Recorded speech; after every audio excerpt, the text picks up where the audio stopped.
Hey guys, how's it going? Michael Troy here, continuing Megaton Man Mondays, Don Simpson Mondays, with Megaton Man number 8, the all-collegiate issue from the initial 10-issue run of Megaton Man. Continuing our coverage, loving the series so much. Look at this great cover confirming my suspicions that Don has been aping a Will Eisner to some extent. This looks very much like a Spirit homage, signed by Donald Simpson, aping also Will Eisner's signature a little bit, and an apologies to Will Eisner. See, back in the day when you... Oh, sorry. By the way, so, hey, stick around. That's what we're talking about today. So subscribe, hit like, and all that good stuff, all right? All right, so isn't this cover gorgeous, though? So anyway, apologies to Will Eisner. So if you were swiping somebody or homaging them back in the day, and it is still good practice, polite, proper, to write after the artist that you are ripping off. I mean, most of the time, right? Sometimes I think it's an obvious homage, and I feel like that takes away from it. But then maybe don't even sign it yourself. I don't know. How do you guys feel? Like, I feel credit where credit is due. Sometimes, like, you know, I feel like The Dark Knight with the lightning bolt has been done so many times and it's just so instantly recognizable that maybe you don't need to put after FM, but maybe you should, out of respect, right? I'm very big on artist credits, so I think I'm going to have to... I think I answered my own question. Let's see, sometimes that happens. You know, I feel like I'm throwing out a question to the audience, but I answer it myself. All right, enough with the shenanigans. I love the coloring on this cover. It looks so cool.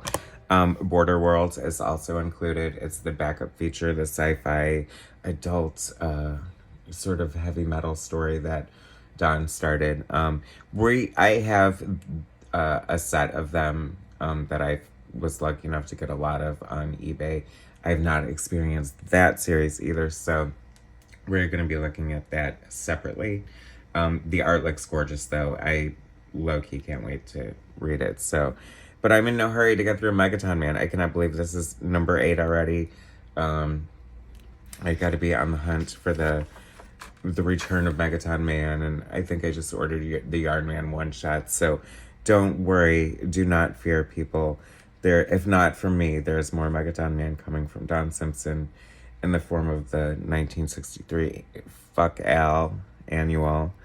So much Don Simpson goodness, fans. Okay, the recap page. I love the whole format of this. I love this. This is very of its time, like an independent underground 80s comic book. You know, the coloring and the printing is better than, you know, what's coming out of paper printing. Coloring quality is better than what's coming out of Marvel and DC. The books are a little more expensive at $2. But, you know, it's a sign of the time. I know at $2, right? Now they're what, like $5, $6, $7, $8 but I don't know, things were different. Anyway, and also, of course, you know, this is so cartoony. Oh, I can't get past the fact that one of the other thing that's so great and endearing about this Megaton Man to me and Don Simpson in general is that he's from the Midwest, I'm from the Midwest. Like, you know, the Michigan Wolverines, I mean, are being, like, parodied here. So that's funny to me because I'm from Ohio and there's, like, this rivalry between Michigan and Ohio and blah, blah, blah. And this is, you know, so it resonates with me on that level as well. Aside from just having gorgeous art, the frickin' partiers from Mars, I love them. I mean, come on. Green men with space helmets like that. Loving the inking here. So cool. I love this, like, I don't know, the genius of Don Simpson. Like, sometimes it's so, like, I feel like I'm gonna lapse into Jennifer Coolidge. I don't know. I just feel like it's so deep sometimes that it's just shallow.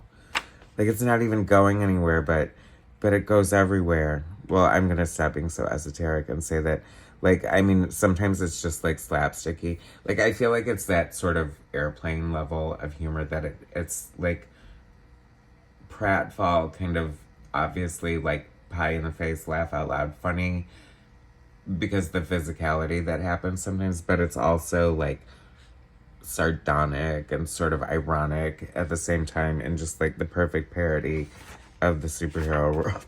Like, I don't know, some of it just is so funny, just like this, you know, this alter ego of Megaton Man, and is this whole thing a dream? I don't know. I love the body language of these like horrifying jokes.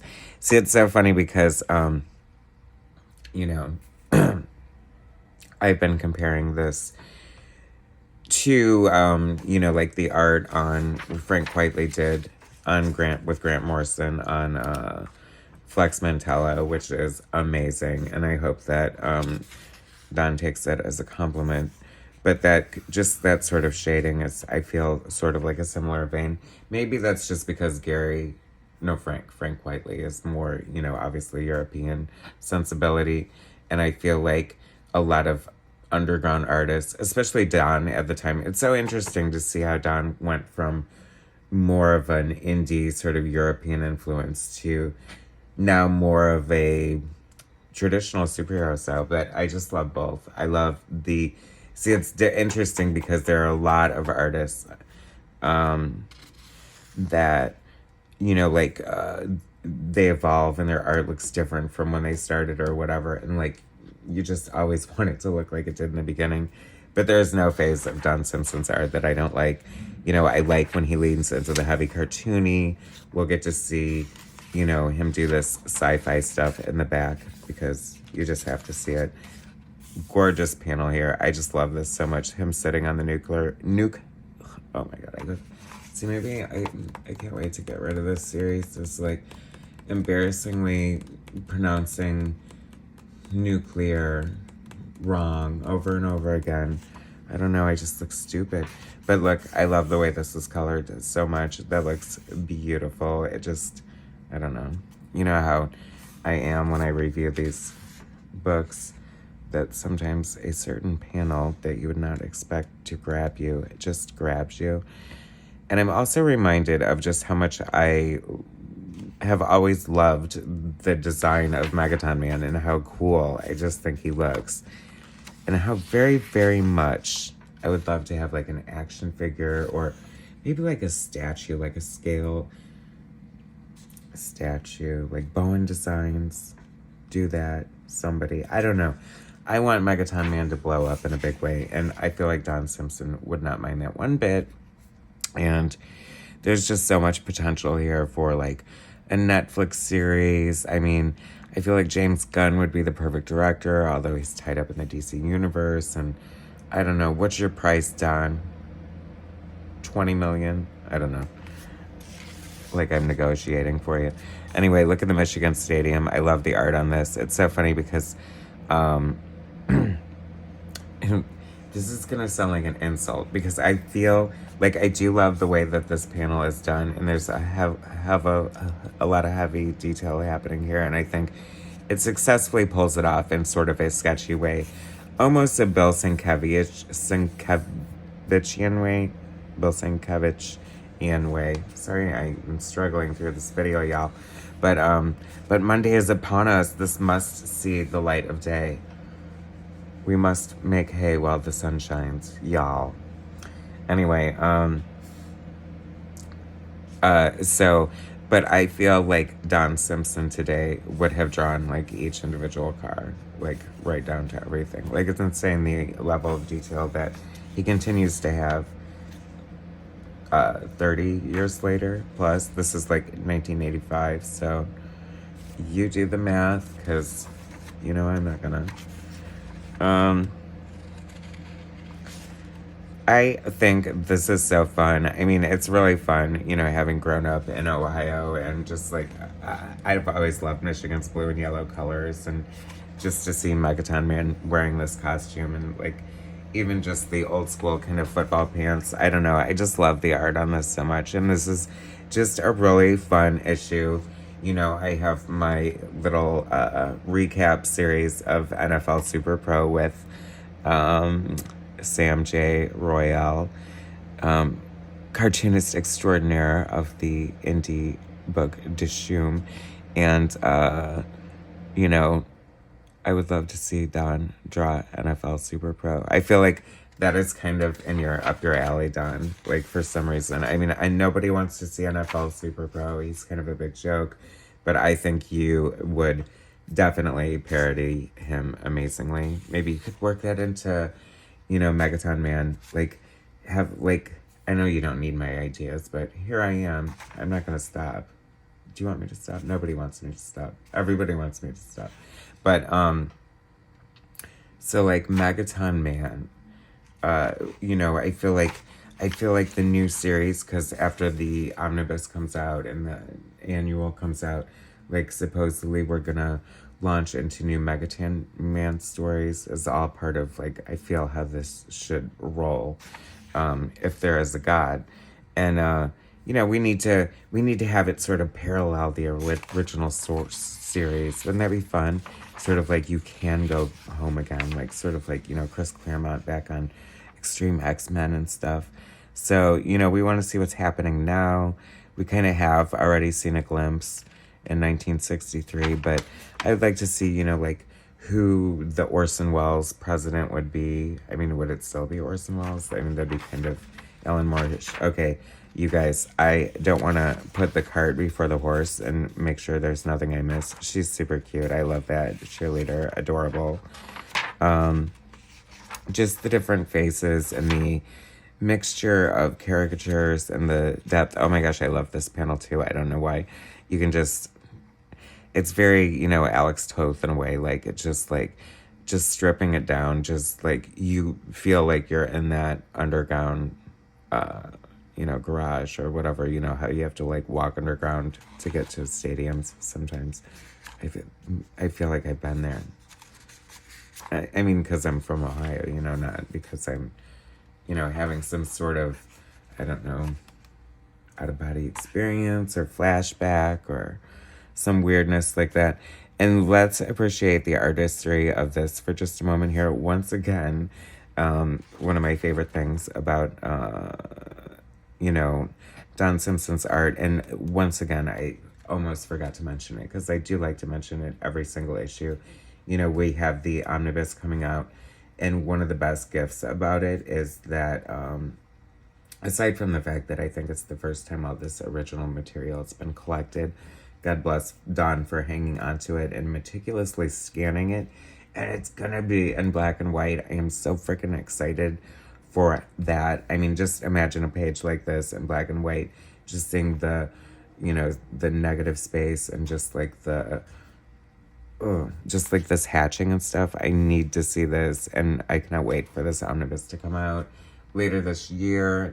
I proclaim this is the year of Don Simpson. It will be, and we will see this beautiful art in black and white, and it looks beautiful here. Did I forget to give credit where credit's due? That's also not likely, but I feel like maybe there was no credits. Patent pending a dream sequence. I don't know. The humor of Don Simpson is just the gift that keeps giving. I love these cartoon looking characters. Once again, this gangster's mall. And this, of course, sorry about the angle, y'all. I don't think, and I keep discovering all this Don, like, how prolific is Don Simpson? Like, I feel like, he's just always been there and in arm's reach, and I just somehow was missing it. But discovering him, he hilariously commented that he's jealous of me discovering the mid-'80s for the first time. And I lived through it, is I think the punchline that maybe I just, anyway. But I want to see Don draw Dick Tracy is where I was going with that. Believe it or not. I mean, could you imagine Madonna as Breathless Mahoney drawn by frickin' Don Simpson? Look at this fucking, oh my god, the Mega Contraptoid. Mega Contraptoid. That looks freaking amazing. An argument right here for Todd McFarlane and Don Simpson to bury the hatchet and come out with a line of Don Simpson-based toys. The Megaton Man action figure would be off the chain with those distorted proportions, and the Mega Contraptoid, like all metallic and gold and like amazing. And even these would be kind of cute, right? I want to see Don Simpson toys. I want to see Don Simpson films. I want to see movies. I want to see Border Worlds adapted. HBO Max. And come on, there's so many streaming platforms. Don Simpson's agent. What are you doing? Get off your duff and sell these properties. Make Don the mega millionaire he deserves to be. I mean, look at all this untapped material. It's just, the world needs to know. And that is why I'm telling everyone, dozens and dozens of people at a time. That's right. All right, I was gonna save all this because, like I said, I feel like, I don't know, these were put out in issues, and I feel like they're collections from this, and then it sort of went into a series. But we're not gonna go into it, but I have to show you some of this art because look, I mean, the contrast between the fun, beautiful, European cartoony satire thing happening in Megaton Man, and then we move on to this beautiful, like, oh my god, like, look how gorgeous this is, like, freaking, straight up, like, European. I took 3 years to draw this. I mean, look how beautiful that is. That is awe-inspiring. Like, it is amazing. It's just beautiful. I cannot wait to read this. I mean, look at the epic scope of this. Like I'm saying, like, where is the adaptation? Where is it? All right, another week of Megaton Man Mondays concludes. And thanks for indulging me. I know I really went off the rails a couple times there, but I just get passionate about my comic books, and you should too. Follow Don's blog. Follow him on Facebook. Follow him at the grocery store if you see him. Super friendly. Loves to talk about Megaton Man. Just kidding. Oh my gosh, next, Megaton Men. How fun is this? Cannot wait. Next week, Megaton Men number 9. I'd like to say that number 8 is my favorite number, and this was a great issue. So I'm really glad that paid off. Oh my god, that's such cool art. That would be a great cover for a sci-fi novel. All of the covers of this Border Worlds have been like very like sci-fi fiction novel, and I say that with high praise indeed because that's some of the best art going. Anyway, Megaton Man Mondays continues. The excitement continues. The quest for the cosmic cube continues. The laughters, the gorgeous art, and the in-depth insanity continues. Anyway, come back next week. You guys won't regret it. Make sure you subscribe and hit the notification, because what if like you fell behind? You don't want that. Thanks for watching. Subscribe, hit like. I'll bring you more next week. Thanks, guys.